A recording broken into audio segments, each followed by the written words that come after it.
예, 여러분 오늘은 대림절 둘째 주일입니다. 둘째 주일은 평화의 빛으로서 동방 박사들을 이끌어 주셨던 그 아기 예수께 인도한 평화의 빛을 상징하는 그런 빛입니다. 이 빛이 저와 여러분에게 비추어 주셔서 늘 주님께로 인도해 주시는 은혜가 있기를 소망합니다. 우리 빛을 평화의 빛을 또 비추겠습니다.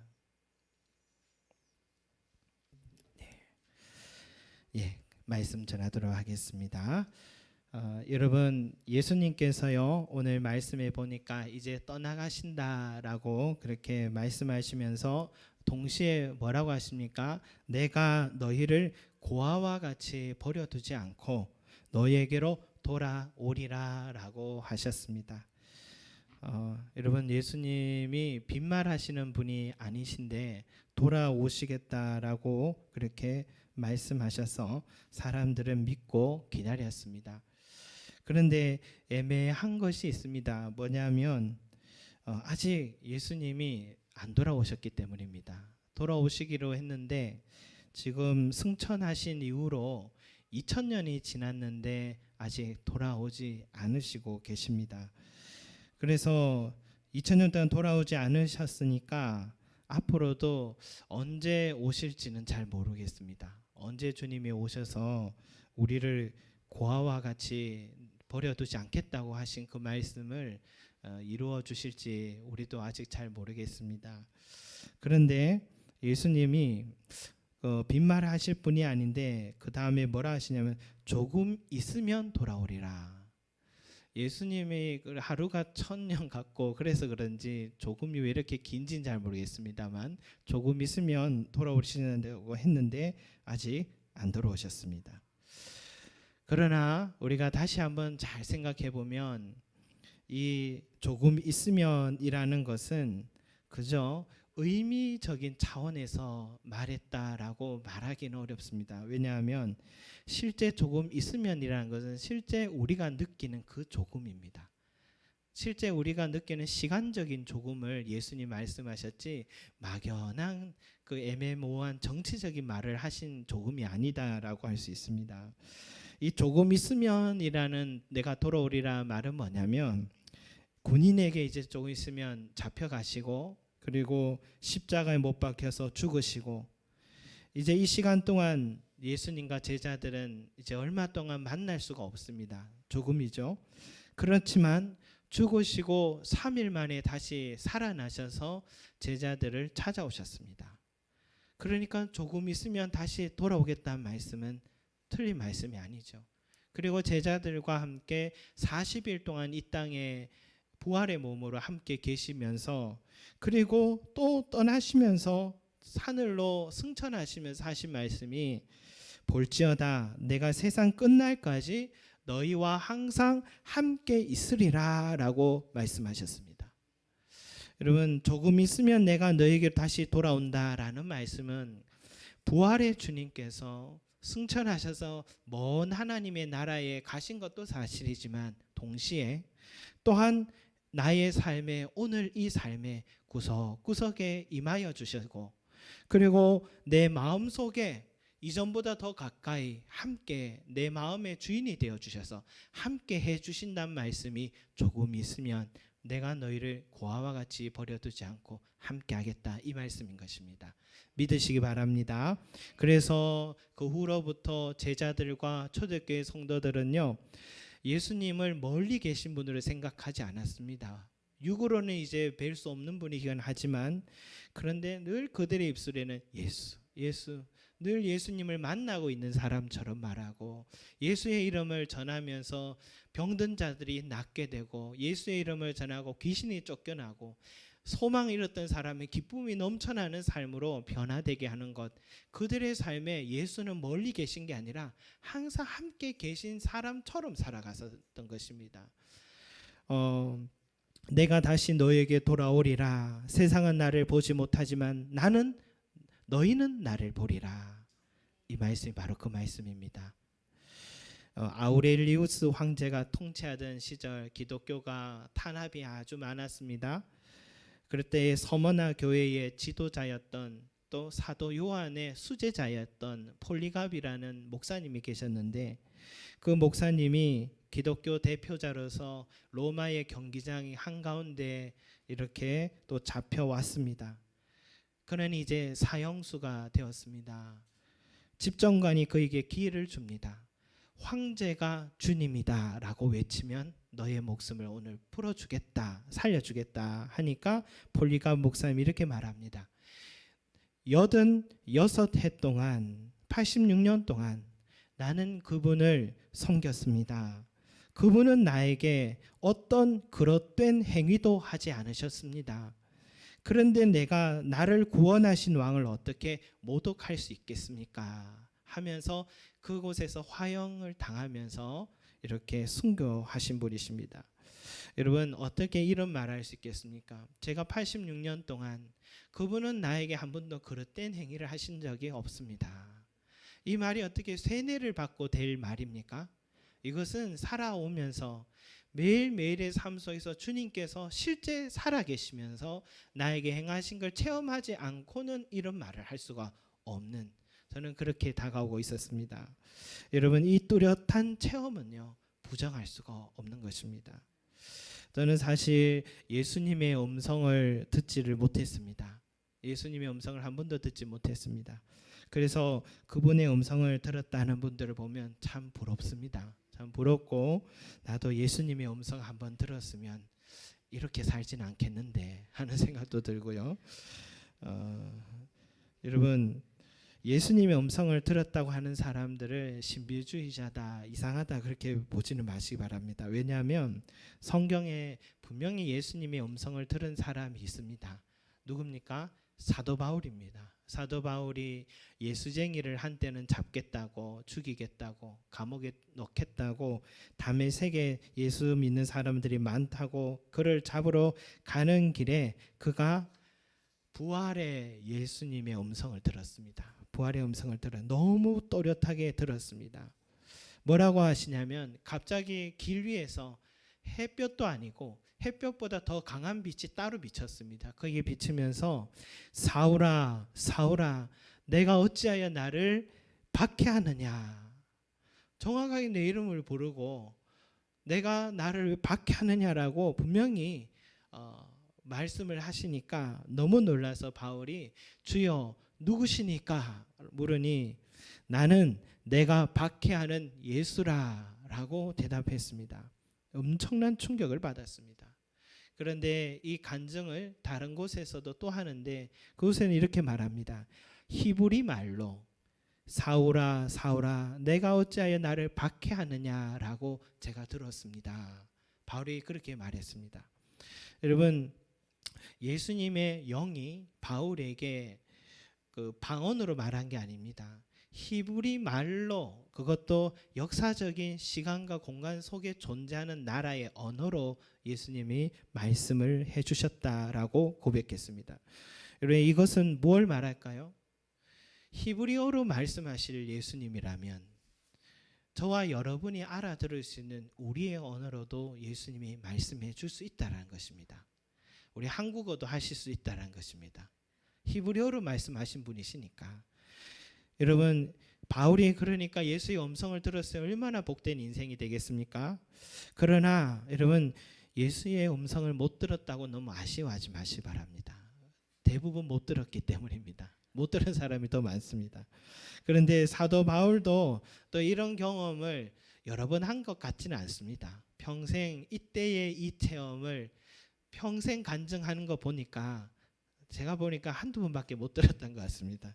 예수님이 바울을 통해서 특별한 일을 시키시려고 그에게 강력하게 만나 주시려고 말씀하신 것 같아요. 그래서 우리가 원한다고 듣는 게 아니라 주님께서 원하시면 우리에게 말씀해 주시는 일인 것 같습니다. 그렇지만 여러분, 우리가 주의 음성을 듣지는 못해도 예수님의 살아계심을, 예수님이 나의 삶에 나타나심을 체험 못할 이유는 없습니다. 예수님이 내 삶에 나타나시는 것은 우리가 분명히 느낄 수 있고 체험할 수가 있습니다. 믿으십니까? 오늘 21절 말씀 한번 같이 한번 읽겠습니다. 시작. 나의 계명을 지키는 자라야 나를 사랑하는 자니 나를 사랑하는 자는 내 아버지께서 사랑을 받을 것이요 나도 그를 사랑하여 그에게 나를 나타내리라. 아멘. 여러분, 예수님이 분명히 말씀하셨어요. 우리가 예수님을 사랑하면 예수님의 말씀을 지키게 될 것이고, 예수님의 말씀을 지키게 되면 예수님은 나의 삶에 나타내 주신다고 하셨습니다. 믿으시기 바랍니다. 우리가 주님을 사랑하면 주님 만나게 됩니다. 그것도 매일 매 순간에 예수님을 만날 수가 있습니다. 이런 체험 하고 싶지 않습니까? 매일 만날 수 있는 놀라운 체험요.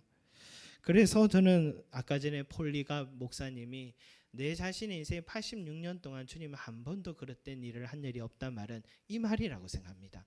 매일마다 이 주님을 너무 또렷하게 만났는데 부정할 수 없다, 이 말인 것이죠. 여러분과 함께 나누고 싶은 것은 예수님이 내 삶에 나타나게 하는 좋은 방법이 있습니다. 저도 이것을 강원도 태백에 있는 대천덕 신부님에게 배웠는데, 이 대천덕 신부님은 성공에 이렇게 수도원인데요. 지금은 소천하시고 주님 품에 안겨 계신데, 저는 이분의 그 영적인 방법을 참 좋아했습니다.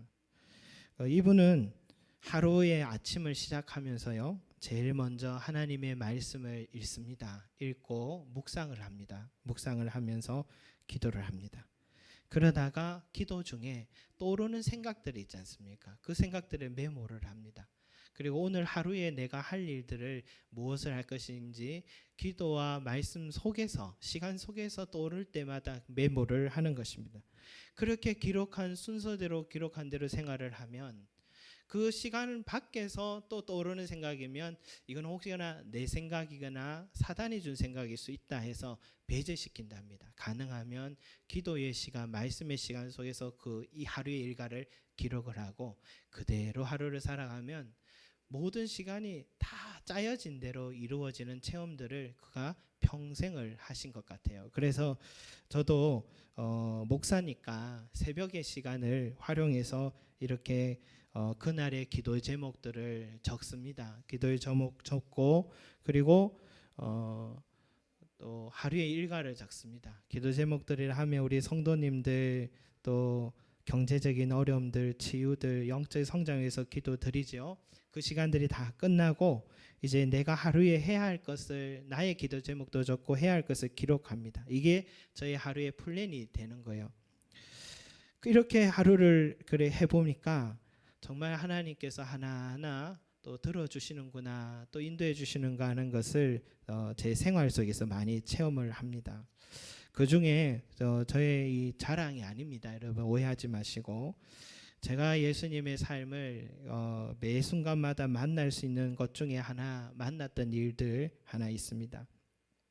최근의 일인데, 제가 예수님을 만났는데 저희 사모가 최근에 가끔씩 피아노가 한 대 필요하다, 피아노가 한 대 필요하다 그러길래, 피아노가 어제 그렇게 쉬운 게 아닌데, 싼 것도 아닌데 해서 목돈이 어디 있나 하는 생각도 들었었고, 그리고 저도 어릴 때 누나의 피아노가 집에 있었기 때문에 이사할 때마다 너무 큰 짐이었다라는 기억만 있어가지고 굳이 피아노가 필요할까 그런 생각을 했습니다.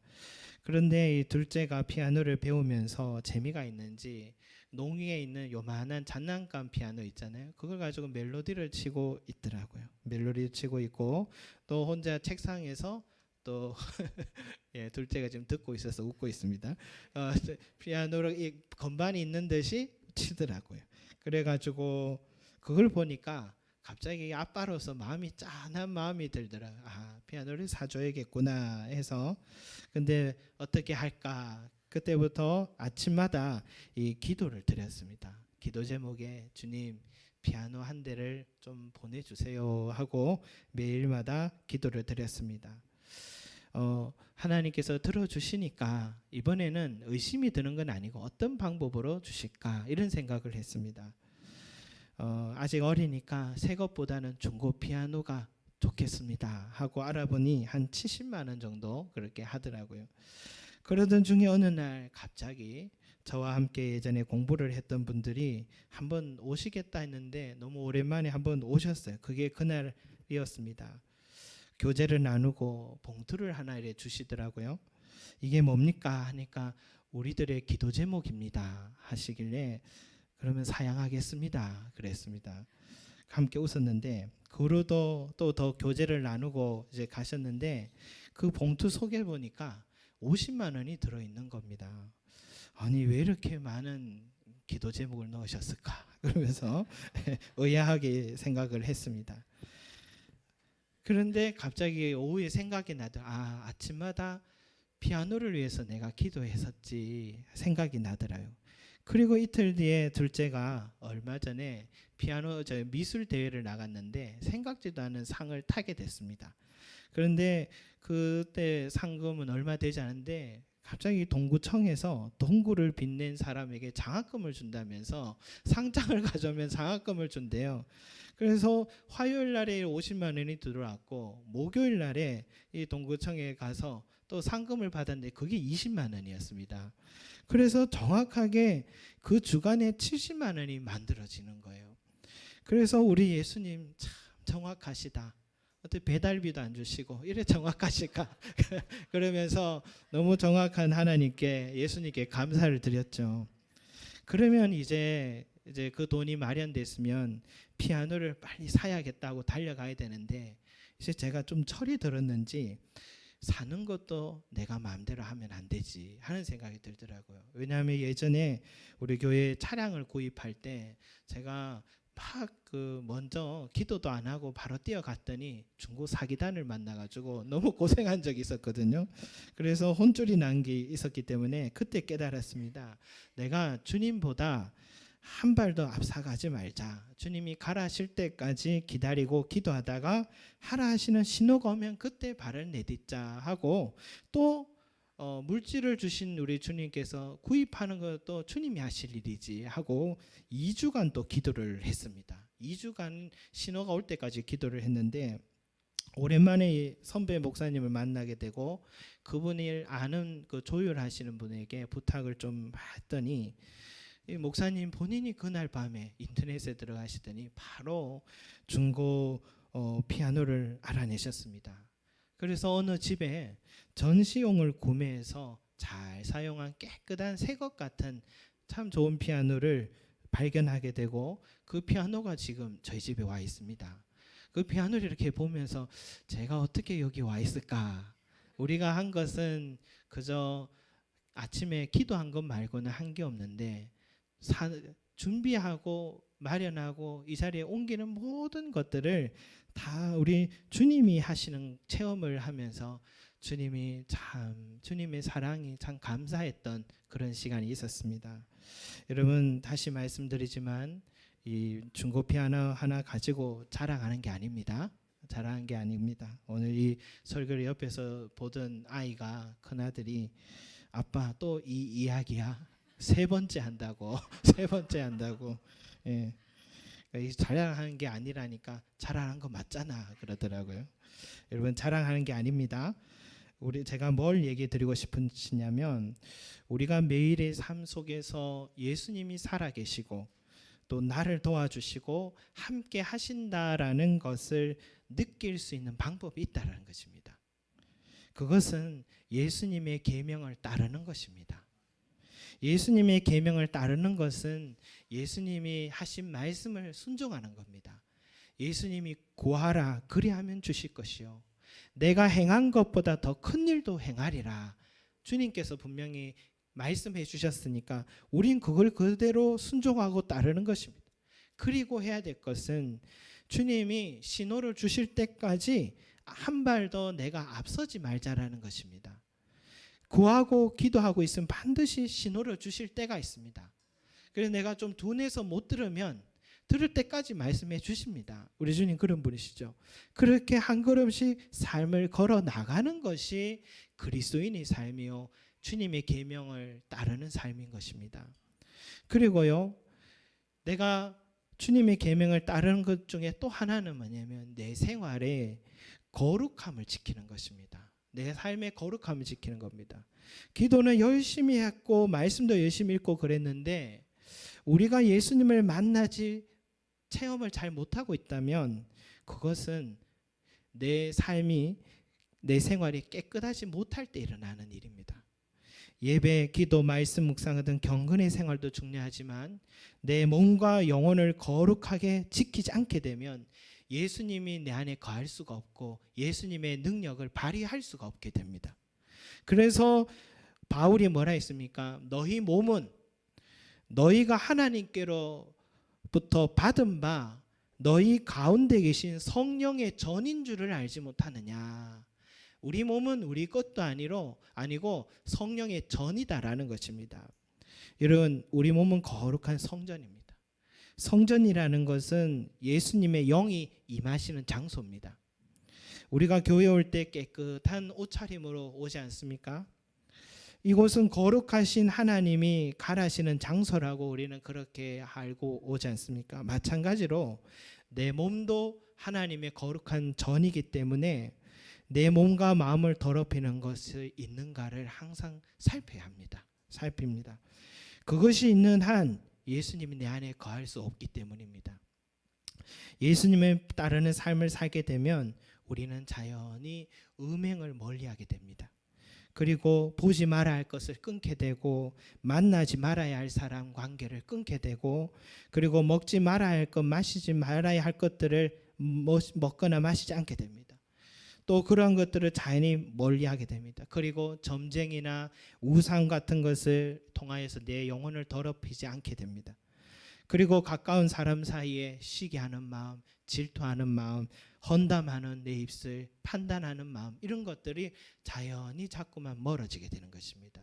우리 교회 새벽에 오시는 한 분은 이분은 예수를 딱 믿었는데 술을 먹었더니 온몸에 두드러기가 난 겁니다. 그래서 평생 먹어왔던 술을 한순간에 끊어버렸습니다. 그리고 담배를 한번 폈는데 너무 써가지고 그 자리에서 끊어버렸습니다. 그리고 최근에는 새벽에 어떻게 올 수 있냐면 이분이 잠이 안 왔거든요. 수면제를 늘 먹어야 잠을 잘 수 있는 분인데 지금 수면제를 끊어버렸습니다. 끊고 새벽에 옵니다. 새벽에 와서 하루 일과를 힘차게 합니다. 우울증 약도 끊어버렸습니다. 하나하나 끊어지기 시작하는 것입니다. 여러분, 말씀과 기도를 통해 주님을 따르는 것 못지않게 중요한 것은 내 삶을, 내 몸을 거룩하게 지키는 것입니다. 예배는 두 가지예요. 이렇게 주님의 전에 나와서 드리는 예배가 있지만 일주일 동안 주중에 드리는 생활의 예배가 있습니다. 삶의 예배라고 하는데 여러분, 이런 일상의 예배를 잘 드리지 않고 교회 와서 우리가 아무리 큰 소리로 찬양하고 큰 소리로 기도한다고 해도 아무리 헌금을 많이 해도 봉사 많이 해도 우리의 기도가 응답이 되지 않습니다. 그래서 오늘 말씀 23절에 예수님은 뭐라 하십니까? 사람이 나를 사랑하면 내 말을 지키리니 내 아버지께서 그를 사랑하실 것이요 우리가 그에게 가서 거처를 그와 함께 하리라 약속하셨습니다. 우리가 정말 예수님을 믿는다면 예수님을 말씀을 따르고 지키는 생활, 거룩한 생활을 해야 합니다. 거룩한 생활을 해야만이 주님이 내 마음의 거처를 삼으시고 나와 함께 하시고 나에게 은혜를 베풀어 주시는 것입니다. 이게 중요한 것입니다. 성도 여러분, 우리 예수님이 항상 내 안에 머무시도록 여러분 항상 준비하시기 바랍니다. 우리 예수님을 내 마음의 왕으로 항상 모시기 바랍니다. 내가 왕이 돼서 먼저 나가지 마시고 우리 주님이 말씀하시는 대로 기다리고 주님께서 왕이 되게 해주시기 바랍니다. 그것이 예수님의 살아계심을 체험하게 되고 도움을 얻는 유일한 길입니다. 그러기 위해서 경건의 삶을 실천해야 되죠. 말씀을 읽고 기도 시간을 가지고 정한 시간에 기도 시간을 드리시기 바랍니다. 그리고 매일마다 내 몸과 마음을 깨끗하게 유지하시기 바랍니다. 그러면 예수님의 일하심을 매일마다 목격하게 되는 거죠. 조지 뮬러 목사님이 90평생을 살아오면서 5만 번의 기도에 응답을 받았다라는 것은 유명한 말이죠. 그런데 언제쯤부터 기도 생활을 했는가 회심의 기간을 보니까 한 20살 때부터 했더라고요. 그러니까 70년 동안 5만 번의 기도를 응답받았으니까 평균 하루에 2번씩 받았더라고요. 2번 이상씩 응답을 받았습니다. 기적을 체험했습니다. 그러니까 여러분, 우리가 매일매일마다 주님의 놀라운 기적들을 체험할 수가 있습니다. 매일 체험할 수 있습니다. 우리 2008년 그 교회 표어가 주여 오늘도 기적을 베풀어 주시옵소서, 이런 주제입니다. 매일마다 기적 체험하시기 바랍니다. 우리 예수님은 특별한 삶만 축복하는 게 아니라 우리 모두가 다 하나님의 자녀들이고 이런 풍성한 은혜를 누리며 살아가기를 원하시는 주님이십니다. 예수님, 우리가 항상 예수 안에 거하고 예수님이 내 안에 거하시길 원하시고, 그래서 나를 고아와 같이 버려두지 않으시고 어떻게 하면 나를 도와줄 수 있을까, 살려줄 수 있을까, 항상 우리에게 풍성한 은혜의 자리로 초대하기를 원하시고 복 주시기를 원하시는 분이십니다.